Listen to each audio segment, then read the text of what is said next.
प्रभु यीशु मसीह के मधुर और मीठे नाम में आप सभी को जय मसीह की। इस समय हम परमेश्वर के वचन से जो बाइबल स्टडी हम सिलसिलेदार तरीके से कर रहे हैं, उसी भाग को हम ध्यान करेंगे, निकालेंगे। रोमियो की पत्री उसके 3 अध्याय उसके 9वें पद से लेकर 20वें पद तक हम अध्ययन करेंगे।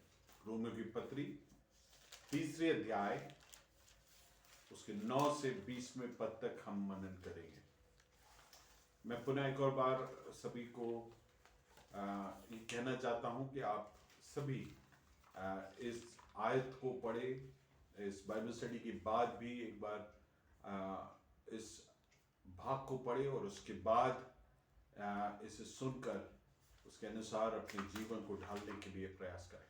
मेरे प्रियो, अगर हम रोमियो की पत्री 9वें पद को पढ़ते हैं, 9 से लेकर 20 पढ़ते हैं, ये जो पहला भाग जो रोमियो की पत्री का है, पहले अध्याय से लेकर 3 अध्याय के 20वें पद में आके अंत होता है। सो वो अंत होते वक्त वो एक कंक्लूडिंग स्टेटमेंट दे रहा है, उसको खत्म करते हुए उसके निष्कर्ष को बता रहा है। उसके आरंभिक वचन को मात्र पढ़ेंगे। तो फिर क्या हुआ? हाँ, क्या हम उनसे अच्छे हैं?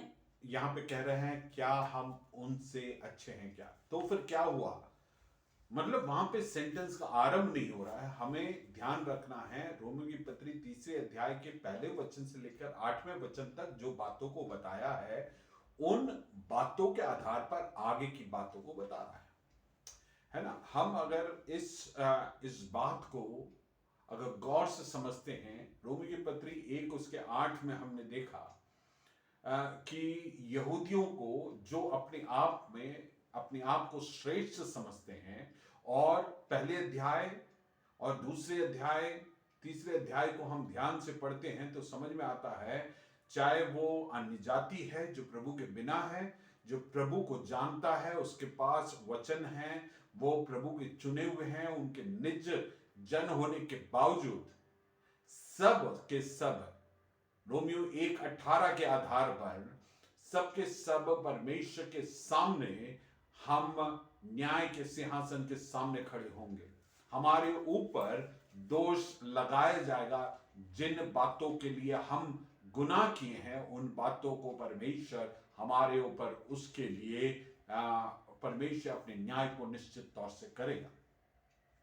अब हम वापस अगर रोमियो की पत्री 3 अध्याय 9 से 20 को ध्यान करते हैं, इसको पढ़ेंगे आप, तो ऐसा महसूस होता है कि पौलुस एक लॉयर है, एक वकील है, और एक कोर्ट रूम का सिनेरियो जैसा लगता है, जिसमें न्यायाधीश परमेश्वर है, और उस न्यायाधीश के समक्ष सारे मानव जाति को परमेश्वर के सामने उस कटघरे में खड़े कर वो आरोप लगा रहा है कि आप में से कोई भी इस बात को नहीं सोच सकता है कि वो बेगुनाह है, और परमेश्वर उसके जीवन में दंड को नहीं देगा करके आप कतई ना सोचे करके पौलुस यहां पे कह रहा है ना।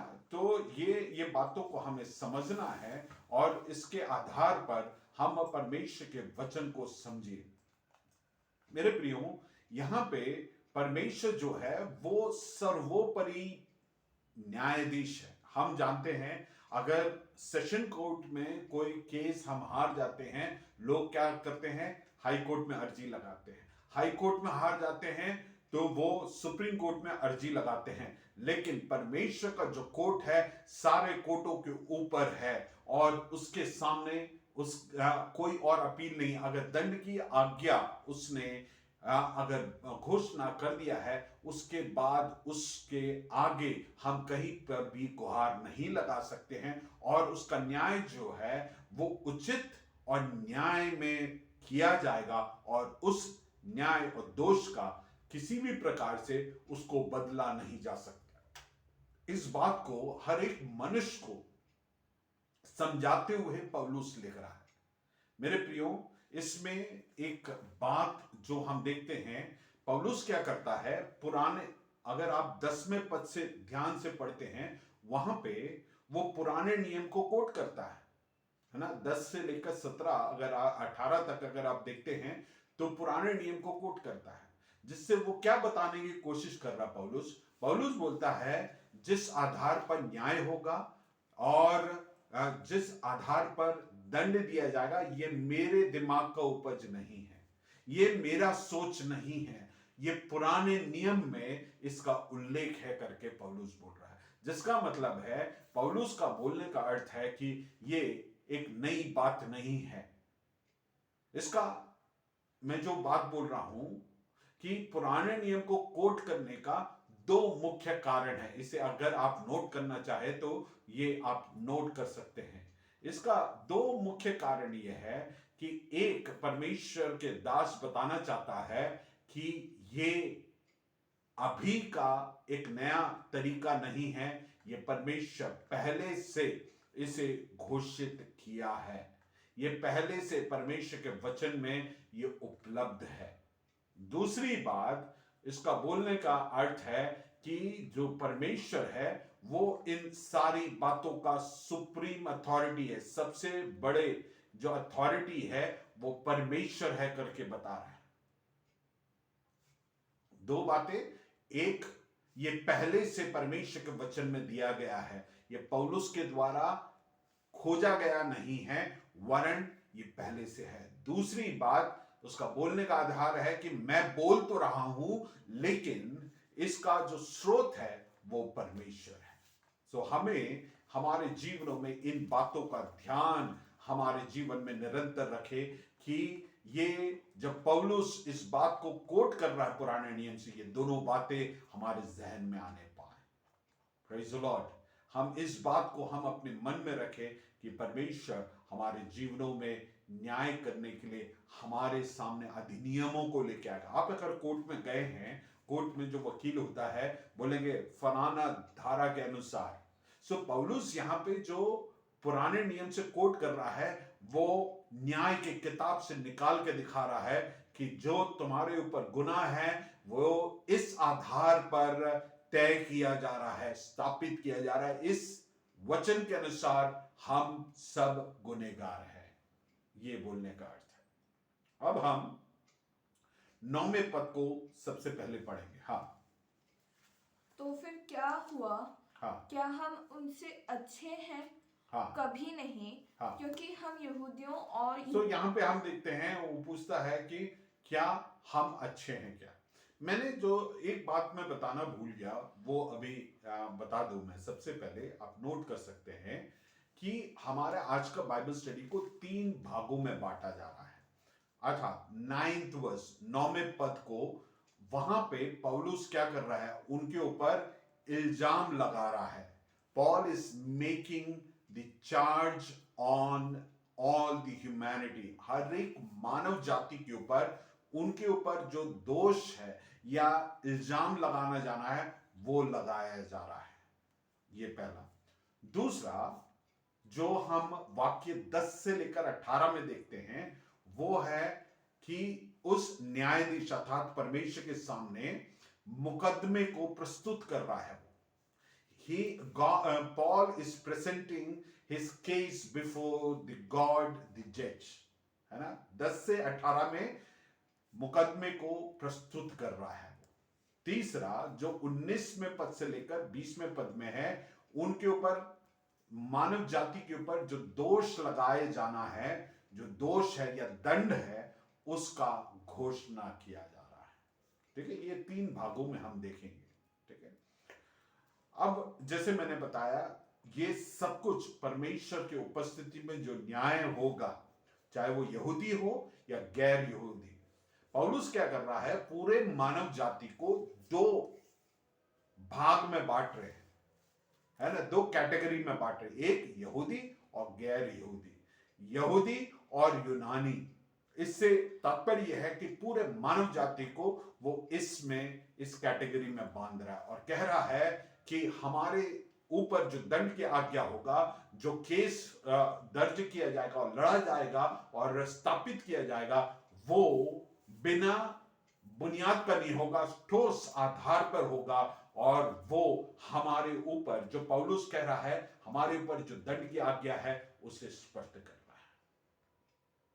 अब हम 9वें पद को ध्यान से एक बार और पढ़ेंगे। तो फिर क्या हुआ?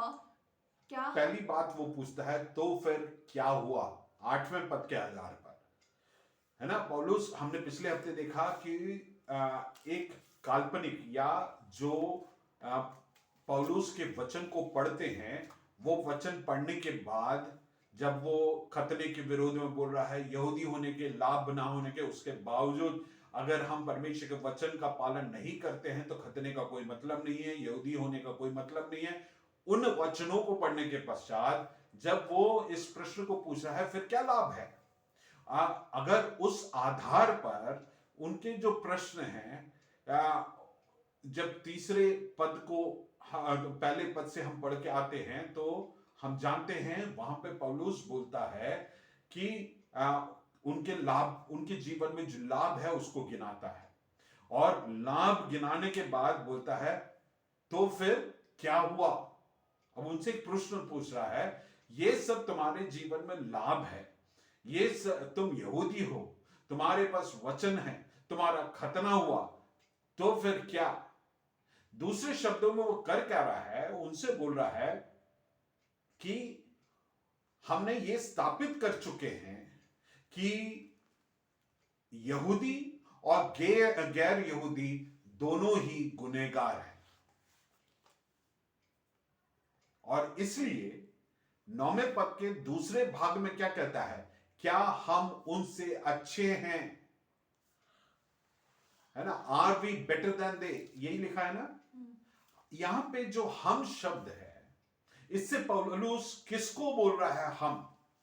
पौलुस को बोलने का मतलब है जो मुझे पढ़ने वाले पाठ्य हैं या जो पढ़ रहे हैं पाठक है, वो और मैं, हम सब जो है, हम सब गुनहगार हैं। समझ रहे हैं बोलने का मतलब, जो कोई भी प्रभु में नहीं है और प्रभु को नहीं मानते हैं, मसीह में नहीं है, वो सभी गुनहगार है। हम दूसरों से बेहतर नहीं है किसी भी तरीके से। हम इस बात को जान, यही लिखा ना, क्या हम उनसे अच्छे हैं, ये प्रश्न हमें अपने आप से पूछने की जरूरत है। पौलुस एक बहुत ही मुख्य प्रश्न को पूछ रहा है, क्या हम बेटर है, क्या are we better than they. हमको कई बार लग सकता है हम दूसरों से बेहतर है, लेकिन पौलुस 8वें और 9वें पद को साथ में जोड़कर कुछ बातों को बता रहा है और पूछ रहा है, हम मसीही होने से हम क्या बेहतर है क्या। उसके आगे क्या लिखा है, वहां पे लिखा है नॉट एट ऑल, कभी नहीं, यही लिखा है ना, कभी नहीं।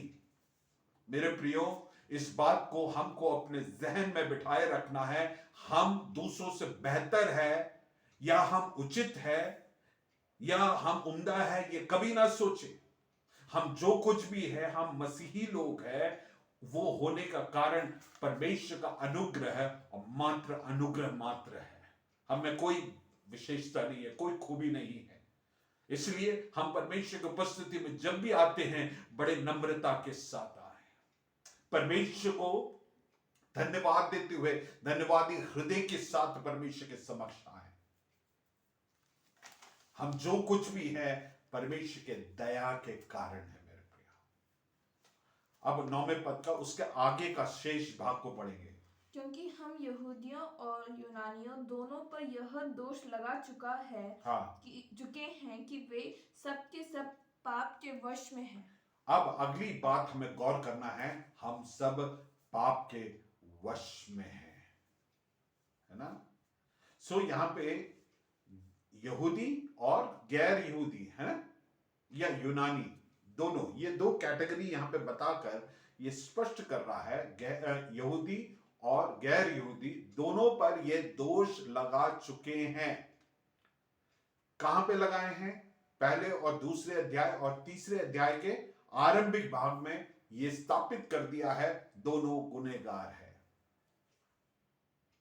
मतलब पूरे मानव जाति पाप के उस चार्ज के अंतर्गत है, उनके ऊपर दोष लगा चुके हैं और वो इस दोष से, इस गुनाह से बच ही नहीं सकते हैं।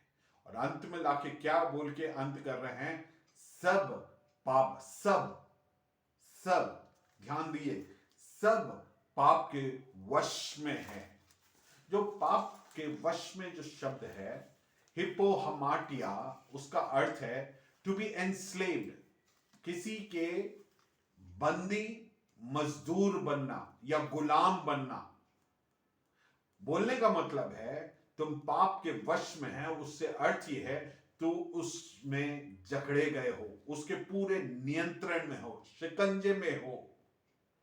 पाप जो है, जो प्रभु में नहीं है, उसके ऊपर प्रभुता करता है, उसके ऊपर उसका अधिकार चलता है, उसका नियंत्रण चलता है। वो लाख कोशिश करे पवित्र जीवन जीने का, वो अपने जीवन में नाक के बल गिरता है, क्योंकि परमेश्वर प्रभु यीशु मसीह और पवित्र आत्मा के बिना हमारे जीवन में हम पवित्र जीवन नहीं जी सकते।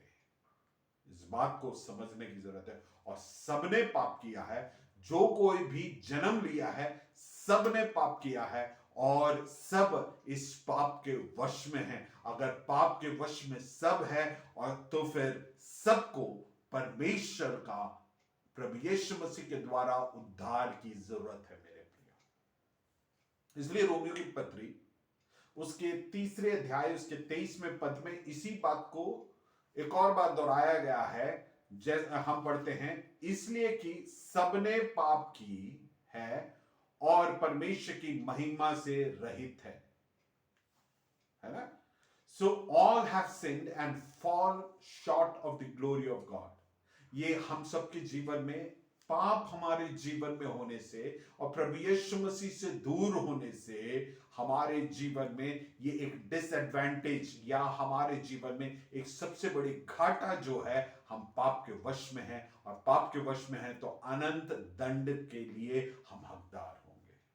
इसलिए हमें सुसमाचार की जरूरत, इसलिए प्रभु की जरूरत है, इसलिए परमेश्वर की जरूरत है, हर एक मानव जाति को जरूरत है। हमारे परिवार में अगर कोई विश्वास में नहीं है, उसको परमेश्वर के इस प्रेम की जरूरत है मेरे प्रियो, उसे उद्धार की जरूरत है मेरे प्रियो। हालेलुया। हम इस बात को समझे और हमारे जीवन में हम हमारे हर एक पहलू में इस बात को ध्यान रखें। अब हम सेकेंड पॉइंट में आ रहे हैं, है ना। उनके ऊपर जो दंड है, मुकदमे को यहां पे पेश किया जा रहा है, उनके ऊपर जो दोष है या उनके जो गुनाह है उसे पेश किया जा रहा है। पौलुस एक एक कर क्रमबद्ध रीति से इसे बताता है। हम उन बातों को गौर करेंगे। उसके 10वें पद को पढ़िए। जैसे लिखा है, हाँ, कोई धर्मी नहीं, कोई धर्मी नहीं, एक भी नहीं, एक भी नहीं, कोई समझदार नहीं, कोई समझदार नहीं, कोई परमेश्वर को खोजने वाला नहीं, कोई परमेश्वर को खोजने वाला नहीं, सब भटक गए हैं, सब भटक गए हैं, सब के सब निकम्मे बन गए हैं। मेरे प्रियो, ये जो भाग है मैंने इसके बारे में पहले भी बताया, उसको एक और बार आप गौर करें। पुराने नियम को क्यों कोट कर रहा है? पुराने नियम को कोट करने का जरूरत है क्योंकि पौलुस ये बताना चाहता है ये परमेश्वर की ओर से है। दूसरी बात, ये पहले से है और इसमें कुछ नई बात को मैं नहीं बता रहा हूं, पहले से है। ये दोनों बात को पौलुस पुराने नियम से कोट करने से स्पष्ट कर रहा है। ये जो 10वें पद से लेकर इसके 18वें पद तक जो वचन हम पढ़ते हैं, इस वचन में आपको ध्यान रखना है कि ये कई सारे पुराने नियम के वचनों को कोट कर रहे हैं, लेकिन इसमें से मुख्य 2 को मैं आपके सामने बताऊंगा, वो नोट कर लीजिए। भजन संहिता 14 उसका 1 से 3, भजन संहिता 14 उसके 1 से 3 और भजन संहिता 53 उसका 1 से 3। Psalms 14 verse 1 to 3, Psalms 53 verses 1 to 3, है ना। पौलुस इस बात को स्पष्ट करके बता रहा है। और वो इन बातों के आधार पर जो अलग अलग समय पर परमेश्वर के दासों ने पुराने नियम में लिखा है, उन्हें वो विटनेस बॉक्स में बुला रहा है और बोल रहा है कि पूरे मानव जाति अपने जीवन में पाप किए हैं और उनके जीवन में सर से लेकर पैर के तलवे तक उनके जीवन में पूर्ण रीति से वे भ्रष्ट है, वो पूर्ण रीति से निकम्मे हैं, पाप भरे हुए हैं। और मानव जाति के उस भ्रष्टता को, उसके जीवन में पाप के जो समूह है या पाप के जो भरापन है, उसे यहां पे स्पष्ट कर रहा है पौलुस 10 से 18 के बीच में। मेरे प्रियो, हमें समझने की जरूरत है कि जब हम इन वचनों को पढ़ते हैं, समझ में आता है हमारे शरीर के हर एक अंगों को यहां पे बताया गया। और ये क्या बताता है कि हमारे जीवनों में हर एक भाग इसमें सम्मिलित है। मेरे प्रियो, ये वचन हमें गौर करना क्यों जरूरी है? क्योंकि विशेषकर आज के दुनिया में यह सिखाया जाता है मनुष्य अपने आप में सही है। साइकोलॉजी काउंसलर के पास जाइएगा या फिर जो मोटिवेशनल स्पीकर्स है उनको सुनिए, वो बोलेंगे कि मनुष्य अपने आप में अच्छा है, उसमें कोई कमी नहीं है, ऑल इज वेल। आप सोचेंगे सब सही है।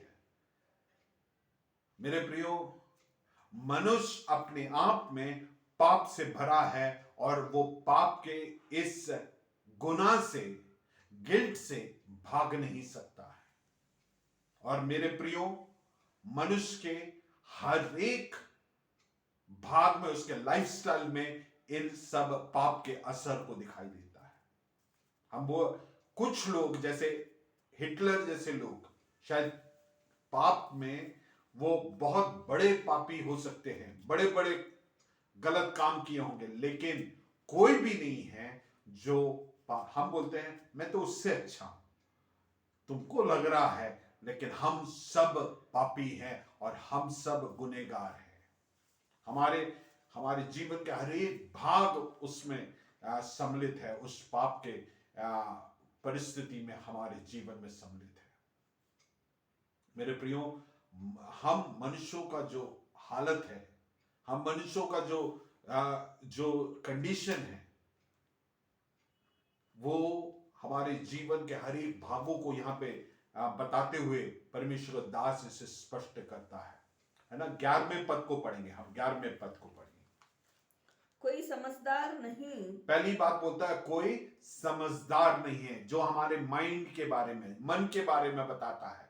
कोई भी समझदार नहीं है। यहां पे पौलुस क्या बोल रहा है? हमारा पहला जो अंग या हमारे जो सोच जो पाप में भरा हुआ है उसके बारे में बताया है, कोई भी समझदार नहीं है। पौलुस बोलता है जो पाप में मरे हुए हैं वो परमेश्वर की बातों को नहीं समझता है, वो परमेश्वर के वचन को नहीं समझता है। और परमेश्वर के वचन को जो नहीं समझता है मेरे प्रियो, वो परमेश्वर को मायने नहीं देगा। और जो परमेश्वर को मायने नहीं देगा वो स्वयं को भी अच्छे से नहीं समझ पाएगा। क्यों नहीं समझ पाएगा?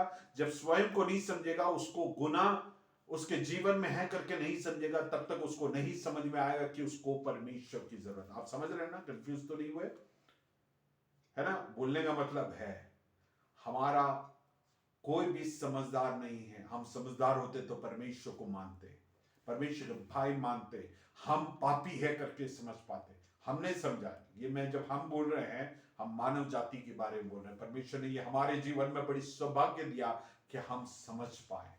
ये हमारे जो IQ के बारे में नहीं बता रहे हैं। हो सकता है एक व्यक्ति के पास वो एक सब्जेक्ट के बारे में, मेरी एक टीचर थी, मुझे मालूम है, वो केमिस्ट्री पढ़ाने आते थे, कभी भी बुक लेके नहीं आते थे, उनको पूरा रटा रहता था, है ना। कुछ लोग होते हैं जो अपने जीवन में सही डिसीजंस लेते हैं, उनको चीजों की परख होगा, लेकिन उसके बावजूद हो सकता है इन आत्मिक बातों में उनकी परख गलत होगा। इसलिए जब हम पहला कुरिन्थियों उसका 2 अध्याय उसके 14वें वचन, हम सब जानते हैं इस वचन को, वहां पे लिखा है, परंतु शारीरिक मनुष्य परमेश्वर की आत्मा की बातें ग्रहण नहीं कर सकता, क्योंकि वे उसकी दृष्टि में मूर्खता की बात है, और ना वे उसे जान सकता है, क्योंकि उनकी जांच आत्मिक रीति से होती है। क्यों नहीं वो समझदार है? वो इसलिए समझदार नहीं है क्योंकि वो शारीरिक दशा में है, और जो व्यक्ति शारीरिक दशा में है वो आत्मिक बातों को नहीं जान सकता, क्योंकि उन बातों को समझने के लिए हमें आत्मिक रीति से समझना पड़ता है, और इसलिए वे समझदार नहीं हैं, क्योंकि उनके लिए ये आत्मिक बातें प्रभु यीशु मसीह के द्वारा उसके कलवरी क्रूस और उसके जो बलिदान है उसके द्वारा जो उद्धार हमें मिला है वो मूर्खता की बात है। अब अगली बात, पहले माइंड की बात किया, अब हृदय की बात यहां पे कर रहे हैं। वो क्या है? क्योंकि परमेश्वर का खोज वह नहीं करते। 11वें पद का दूसरा भाग क्या लिखा है? कोई परमेश्वर को खोजने वाला नहीं, परमेश्वर का खोजने वाला नहीं है। यहां पे पौलुस जो बता रहा है उनका हृदय अंधेरा हो गया है।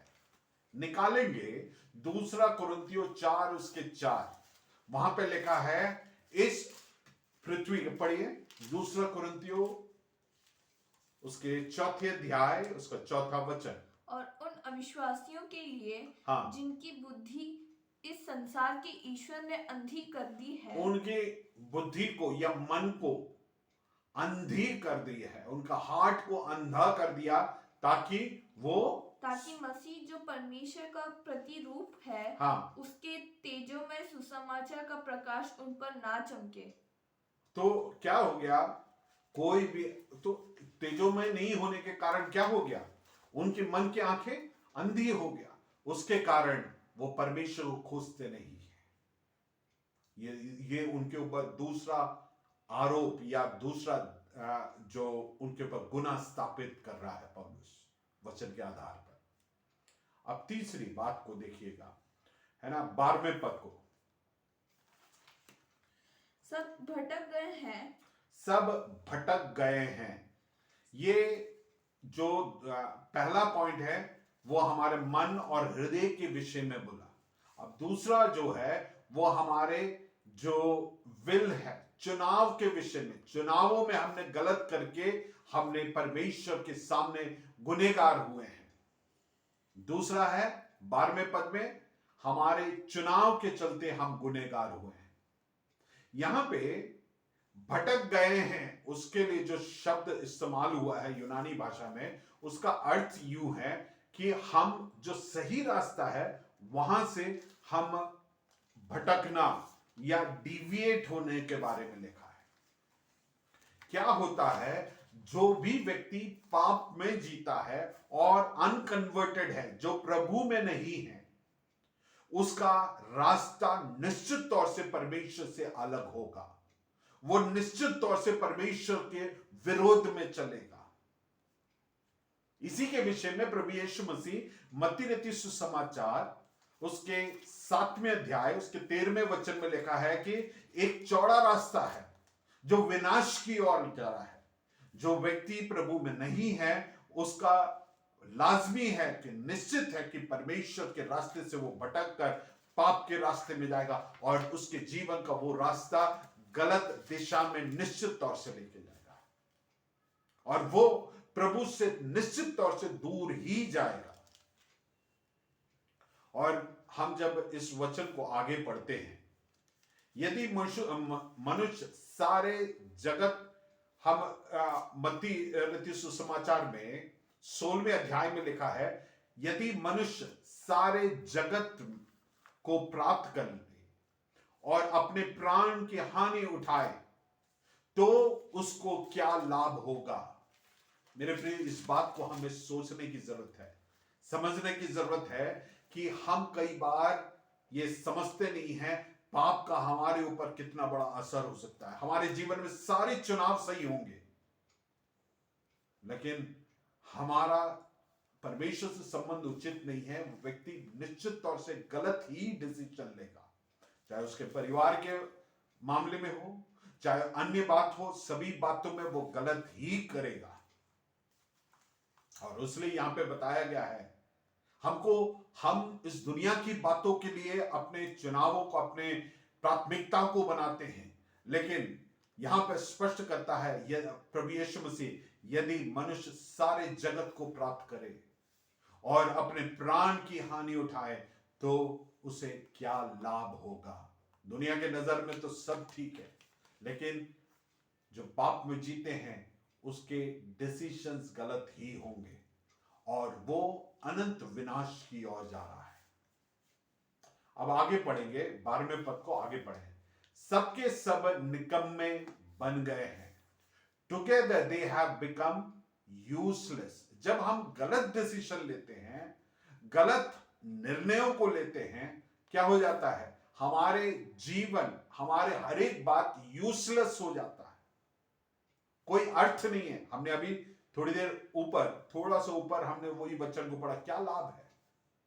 हम पूरे जद्दोजहद करके, मेहनत करके हम संपत्ति बनाएं, हमारे जीवन में जमीन जायदाद बनाएं, है ना, पैसे कमाएं, बैंक बैलेंस बढ़ाएं, लेकिन अगर गलत रास्ते पे है, प्रभु से दूर है, तो ये सब बेकार है करके बता। प्रभु यीशु मसीह लूका रीति सुसमाचार 14 उसके 34 में नमक के विषय में कहता है। वहां पे लिखा है, अगर नमक का स्वाद खराब हो जाए तो फिर किस काम का करके लिखा है, उसको बाहर कचड़े में डालने लायक है, रोंदने के लायक है, कोई मूल्य नहीं है। मेरे प्रियो, हमारे जीवन में हम गलत रास्ते पर ना जाने पाए। अगर हम निकम्मे हो जाते हैं, यूजलेस हो जाते हैं, तो हमारे जीवन में कोई लाभ नहीं है। 12वें पद के लास्ट भाग को पढ़ेंगे। कोई भलाई करने वाला नहीं, एक भी नहीं। There is none who does good, there is not even one. क्या होता है, उसके डिसीजन गलत हो गया, चुनाव गलत होने के कारण वो भलाई करेगा ही नहीं, सही करेगा ही नहीं, एक भी नहीं है। ये दशा है सारे मानव जाति का। अब तीसरा आरोप, यहां पे इस वचन को पढ़ेंगे, गले के विषय में बताया गया, जीभ के विषय में बताया गया है और हमारे होठों के विषय में बताया गया है। ये तीनों में हम गुनाह करते हैं और इसलिए दंड का आज्ञा हमारे पर। 13वें वचन को पढ़ें। उनका गला खुली हुई कब्र है। खुली हुई कब्र का क्या है, या अंदर पूरा गंदगी है और अंदर जो गंदगी है उसके मुंह से बास आता रहता है ऊपर। मतलब बोलने का अर्थ है, हमारे ओंठ, हमारा जीभ से भी अंदर है गला। मतलब यहां पे पौलुस बोल रहा है, तुम्हारा जो भी इशू है, जो भी दिक्कतें हैं, वो काफी अंदर से बाहर आ रहा है। प्रभु यीशु मसीह का होता है, हमारे जीभ में जो बातें हमारे हृदय के बहुतायत से मुंह से आता है, जो हृदय में है वही बाहर आएगा। एक पुराना कहावत है, हम जब कुएं से बाल्टी डाल के पानी निकालते हैं, उस गहराई में, उस कुएं के अंदर जो है वही आएगा बाल्टी से। सो हमारे मुंह से जो निकलता है वो हमारे हृदय के उस संचय से आता है। वो अंकित करता है कि कितना सड़ा हुआ है। हमारे मुंह से जो आता है, हमारे गले से बाहर जो आता है, वो खुली कब्र के जैसे है। फिर जीभ के विषय में कहता है, 13वें पद का बीच का भाग, उन्होंने अपनी जीभ से छल किया है। With their tongue they keep deceiving। मतलब क्या है, इसका अर्थ है लोगों को धोखा देने के लिए, है ना, किसको फंसाना है। किसको है ना अपने चाल में फंसाना है। मेरे प्रियो, हम सब इसमें एक समय उलझे हुए थे। आज भी हो सकता है हमारे जीवनों में ऐसे हो सकता है। हम बोलते कुछ हो और हमारे वास्तविकता में हमारी योजना अलग होगा। ये हमारे जीवन में है तो ये भी एक गुनाह है करके पौलुस बोलता है। फिर ओंटों के विषय में बोलता है उनके ओंट से सांप का विष है। मेरे प्रियो, इसे एक फन उठाए हुए सांप के विषय में बता रहा है। वो जब किसी को डसता है पूरा विष उड़ेलता है। और इसको शैतान से जोड़कर बताया। उत्पत्ति 3 उसके 1 से 6 में हम देखते हैं सांप के विषय में बताते हैं। मेरे प्रियो, कई बार हमारी जो बातचीत है, हम सबको उसमें सतर्क होने की जरूरत है। हम लोगों को धराशायी करते हैं, उनको ठेस पहुंचाते हैं हमारे शब्दों के द्वारा। पौलुस बोलता है तुम उस दंड के आज्ञा के हकदार हो। चौथा आरोप मुंह के विषय में 14वें वचन में देखें, और उनका मुंह श्राप और कड़वाहट से भरा है। आप ध्यान दे रहे हैं, मुंह क्या है? श्राप और कड़वाहट से कैसा है? भरा हुआ है। Full of curses and bitterness. Curse या श्राप का अर्थ क्या है? ये जो श्राप का उद्भव हमारा उस व्यक्ति के प्रति जो हेट्रेड है, उसके प्रति जो हमारा बदले का भाव है, उससे उत्पन्न होता है। और इसमें हम क्या चाहते हैं? जब किसी को श्राप देते हैं, हम क्या चाह रहे हैं? परमेश्वर उसके ऊपर दंड की आज्ञा को दे, भलाई का सोच नहीं सकते। तो पौलुस बोलता है तुम गुनहगार हो। कड़वाहट से मतलब है जो पूरी तौर से गंदा हो, कड़वाहट, और वो उमड़ रहा है और उससे क्या है? भरे हुए हो। सो परमेश्वर का दास पौलुस बोलता है चौथा जो कारण है जिसके कारण तुम्हारे पर दंड की आज्ञा होगा, वो तुम्हारे मुंह के द्वारा तुम श्राप और कड़वाहट से भरे हैं। श्राप और कड़वाहट से भरे हैं। पांचवा आरोप उनके पर लगाते हैं उनके पैरों के विषय में, जो 15 से 17वें वचन में बताया गया है ना। 15वें वचन को पढ़ेंगे। उनका पांव लहू बहाने के फुर्ती में है। और 16वां वचन, उनके मार्ग में नाश और क्लेश है। 17वां वचन, उन्होंने कुशल का मार्ग नहीं जाना है।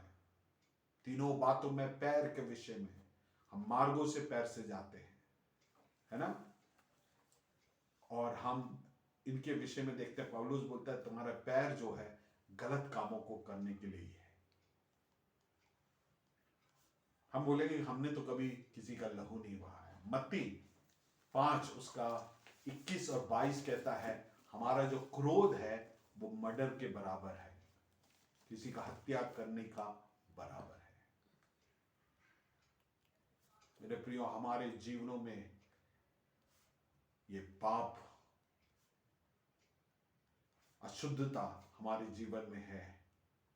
हमारे पैर इन गुनाहों में चलते हैं। पूरा आप देख रहे हैं, ऊपर से लेकर माइंड से शुरू हुआ पैर के तलवे तक, पौलुस बोलता है सब कुछ इस पाप में है। 17वें वचन को अगर हम ध्यान से पढ़ेंगे, 17वें वचन को क्रिस्टल पढ़े। उन्होंने कुशल का मार्ग नहीं जाना। उन्होंने कुशल का मार्ग नहीं जाना। ये क्या बता रहा है? एक व्यक्ति, ऐसा व्यक्ति जो रेस्टलेस है, अशांत है। क्यों? क्योंकि वो स्वयं परमेश्वर के साथ सही रिश्ते में, स्वयं शांति नहीं है। वो खुद में शांति नहीं होगा, दूसरों को भी शांति नहीं दे सकता है। मेरे प्रियो, एक व्यक्ति जो प्रभु में नहीं है, वो अपने पारिवारिक जीवन में भी सफल नहीं हो सकता है। इसलिए मैं विशेषकर जो हमारे बच्चे हैं उनसे तहे दिल से नम्र निवेदन करना चाहता हूं, कभी भी किसी अविश्वासी से विवाह ना करें, क्योंकि वो स्वयं शांति में नहीं रहेंगे और शांति में ना रहने के कारण वो हमारे जीवन को भी, आपके भी जीवन को शांति में रहने नहीं देगा, बर्बाद करेंगे। हम क्यों ये गलत कदम उठाएं और उसका खामियाजा भुगते हैं।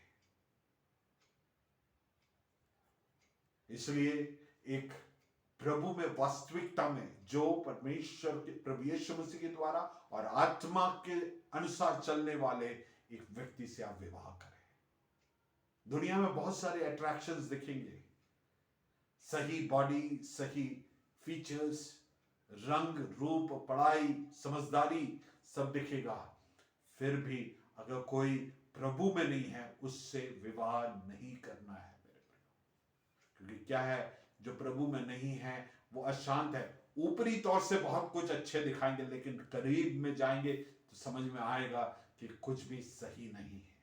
हम अपने जीवन को टटोलें। छठा आरोप है आंखों के ऊपर है। 18वें पद को लगे, उनकी आंख, बेटे पढ़ो। उनकी आंखों के सामने परमेश्वर का भय नहीं। उनके आंखों के सामने परमेश्वर का भय नहीं। आंखों के सामने से मतलब यह है कि एक व्यक्ति की आंखों से उसका एटीट्यूड समझ में आता है। आज के दुनिया में हम देखते हैं परमेश्वर का भय रत्ती भर लोगों में नहीं है। कई बार वो मजाक में ओ जीसस इस्तेमाल करते हैं, स्वेयर वर्ड के तौर पर। परमेश्वर का भय नहीं है। आज गलत कामों को करने के बावजूद भी उसको नॉर्मलाइज कर रहे हैं। परमेश्वर का भय नहीं है।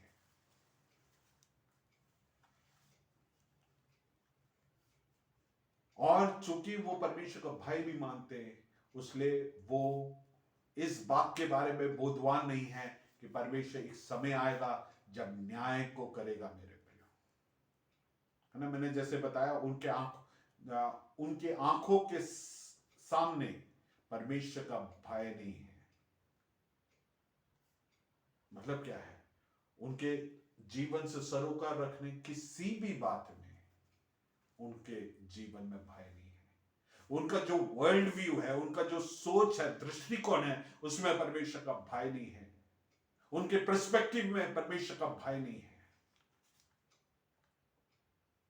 और चूंकि उनके सर से लेकर पैर के तलवे तक हमने देखा कि उनके ऊपर आरोप प्रत्यारोप लगा जा रहा है, और सब कुछ परमेश्वर के वचन के आधार पर है।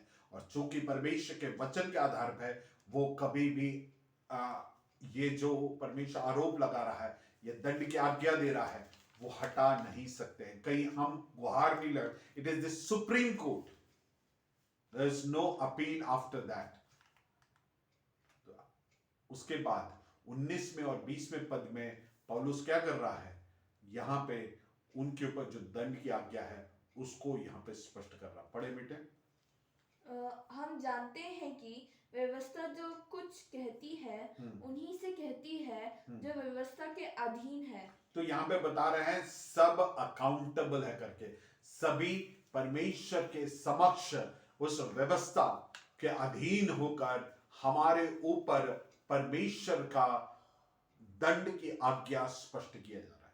परमेश्वर का वचन क्या बताता है या नियम क्या बताता है? परमेश्वर का पवित्रता, और परमेश्वर की पवित्रता और परमेश्वर की अपेक्षा को बताता है, जिससे हम सब गुनहगार है करके स्पष्ट होता है। मेरे प्रियो, जो परमेश्वर का वचन या जो नियम है हमें बता सकता है कि हम गुनहगार है और हमें एक उद्धारकर्ता की जरूरत है। Praise the Lord. और मैं आपको बताऊं, परमेश्वर के वचन में गलातियों में लिखा है, परमेश्वर का नियम जो है हमें प्रभु यीशु मसीह के लिए हमें बोधवान करता है।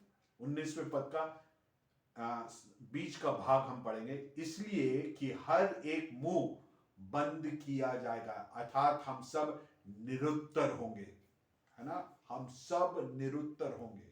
हमारे पास कोई एक्सक्यूज नहीं होगा, हम बहाना नहीं बना पाएंगे कि ऐसा है वैसा है, कुछ भी नहीं कर पाएंगे। उस न्याय के समय में हम उस न्याय के सिंहासन के सामने जब खड़े होते हैं, निरुत्तर होके खड़े हो गए, हम स्पीचलेस होंगे,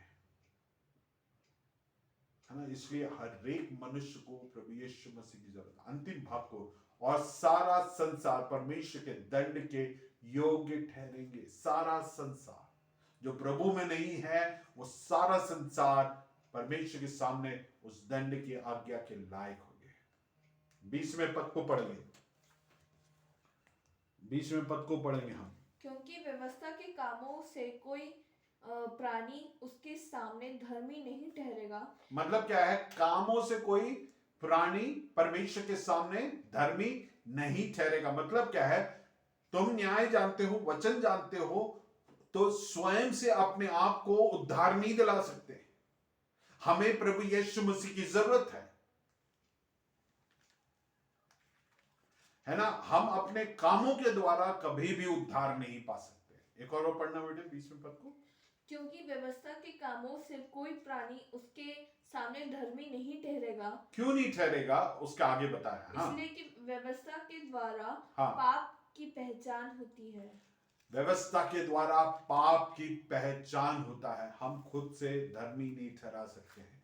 पौलुस इस अंतिम भाग में आके ये कंक्लूड कर रहा है, हम सब उस दंड के आज्ञा के अधीन में हैं, और हम सबको स्वयं के कोई भी प्रयत्न, अच्छे कामों के द्वारा हमें कोई भी उद्धार नहीं मिलेगा। हमें इसलिए प्रभु यीशु मसीह की जरूरत है। हमारे परिवारों में भी बहुत है जो विश्वास में नहीं है, उन्हें ये प्रभु यीशु मसीह की जरूरत है। मेरे प्रियो, हम अपने जीवनों को परमेश्वर को उपस्थिति में समर्पित करें। जो मुझे सुनने वाले अगर कोई भी है जो प्रभु को नहीं जाने हैं, अपने आप को समर्पित नहीं किए हैं, अपने जीवन को समर्पित करें। इस प्रभु यीशु मसीह को अपने जीवन को दें, क्योंकि हम सब गुनहगार हैं और अनंत कालीन उस विनाश की ओर हम अग्रसर हो रहे हैं। यहां पे हमने वचन में देखा, सर से लेकर पैर के तलवे तक हमने गुनाह किया है। हम अनंत उस नरक में जाएंगे अगर प्रभु में नहीं है तो।